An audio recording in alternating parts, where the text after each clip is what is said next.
નમસ્કાર મિત્રો, મારી ચેનલમાં તમારું સ્વાગત છે। અત્યારે હાલની સૌથી મોટી અને દુઃખદ ખબર સામે આવી રહી છે।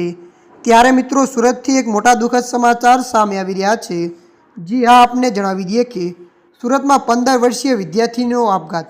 જી હા મિત્રો, વિગતવાર આપણે વાત કરીએ તો સુરતના વરાછામાં અમદાવાદથી ડિપ્લોમા કોમ્પ્યુટર એન્જિનિયરિંગ કરતી 15 વર્ષીય વિધિ માર્કડિયાએ સીઆરપીને આપઘાત કરી લીધો છે।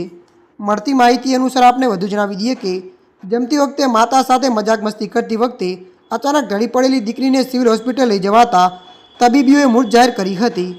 4 દિવસથી માનસિક તણાવમાં રહેલી આ માસૂમ કિશોરીએ કયા કારણોસર આ ખોફનાક પગલું ભર્યું તે અંગે પોલીસે વધુ તપાસ હાથ ધરી છે। ત્યારે મિત્રો અત્યારની આ મોટી દુઃખદ ખબર મળી રહી છે। ત્યારે મિત્રો હાલ માટે આટલું, મળીશું નવી અપડેટ સાથે। જો તમને અમારો વિડીયો પસંદ આવે લાઇક, શેર અને સબસ્ક્રાઈબ કરી નાખજો। ધન્યવાદ।